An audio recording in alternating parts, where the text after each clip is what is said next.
आज आप सभी के बीच में हम इंग्लिश ग्रामर स्टार्ट प्रारंभ करते हैं, जो कि अल्फाबेट से प्रारंभ करते हैं और अल्फाबेट से ही इंग्लिश ग्रामर प्रारंभ होती है। तो अल्फाबेट मीन्स वर्णमाला। तो वर्णमाला सबसे पहला प्रश्न उठता है अपना कि वर्णमाला किसे कहते हैं। तो इसका आंसर यह होगा कि अक्षरों के क्रमबद्ध समूह को वर्णमाला कहते हैं। तो अक्षरों के क्रमबद्ध समूह को वर्णमाला कहते हैं। और जो इंग्लिश अल्फाबेट है, इंग्लिश अल्फाबेट में जो अक्षर हैं 26 अक्षर होते हैं।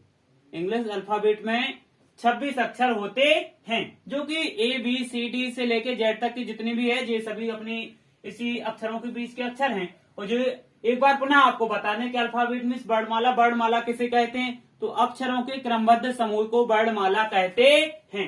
अगला टॉपिक आता है अक्षर। लेटर। लेटर मीन्स अक्षर। तो अक्षर किसे कहते हैं? तो मुंह से निकलने वाली अखंड ध्वनि को अक्षर कहते हैं। तो जब भी अपन जानते हैं कि किसी भी कोई भी आवाज निकालते हैं अपनी आवाज से, तो एक ध्वनि सी निकलती है। तो ध्वनि जो निकलेगी वह अक्षरों के रूप में निकलेगी, अर्थात जो ध्वनि है, ध्वनि को ही अक्षरों का नाम दे दिया गया है। तो मुंह से निकलने वाली अखंड ध्वनि को अक्षर कहते हैं। अब आता है वर्ड। वर्ड में शब्द किसे कहते हैं? तो अक्षरों के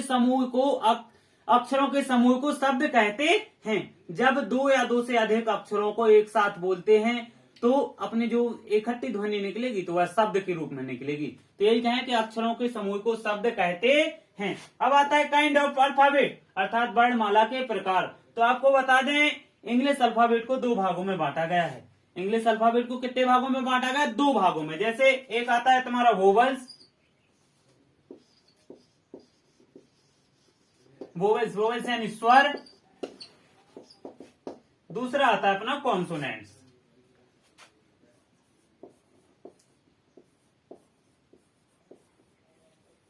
कॉन्सोनेंट्स मीन्स व्यंजन।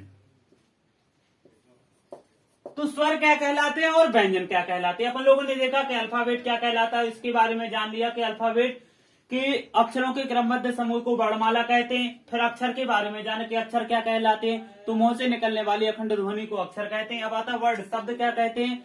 तो अक्षरों के समूह को शब्द कहा जाता है। तब आता है कि वोवेल्स किसे कहते हैं? कि वे अक्षर जो स्वतंत्र होते हैं, अर्थात इन्हें बोलने के लिए अन्य किसी अक्षरों की आवश्यकता नहीं होती, वह हमारे स्वर कहलाते हैं। जैसे कुछ इंग्लिश अल्फाबेट में 5 ऐसे अक्षर हैं जिन्हें अन्य किसी की आवश्यकता नहीं होती है।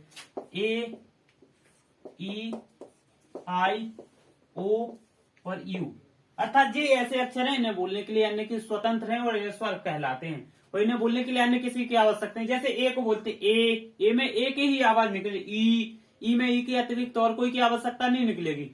आई, ओ, यू, तो जी हमारे स्वर हो गए। अब आता है कॉन्सोनेंट। कॉन्सोनेंट क्या कहलाते हैं? वे अक्षर जो स्वरों की सहायता से बोले जाते हैं वह व्यंजन कहलाते हैं। जितने भी अर्थात कहें कि जो स्वरों की संख्या होती है वो 5 होती है और व्यंजनों की संख्या 21 होती है। और ए, ई, आई, ओ, यू, इन 5 को छोड़ के जितने भी जो 21 होते हैं वो क्या कहलाते हैं? अपने व्यंजन कहलाते हैं। और व्यंजनों में यह विशेषता पाई जाती है कि व्यंजन स्वरों के बगैर बोले ही नहीं जा सकते। जैसे कोई भी अक्षर को ले लो, तुमने ले लिया डी के अतिरिक्त तो तुम्हें पीछे से आवाज निकलती आ रही ई की निकली, तो इसमें कौन सा तुम्हारा ई तुम्हारा स्वर मिल गया। तो व्यंजन की अपन लोगों ने क्या परिभाषा दी थी कि वे अक्षर जो स्वरों की सहायता से बोले जाते हैं वो व्यंजन कहलाते हैं।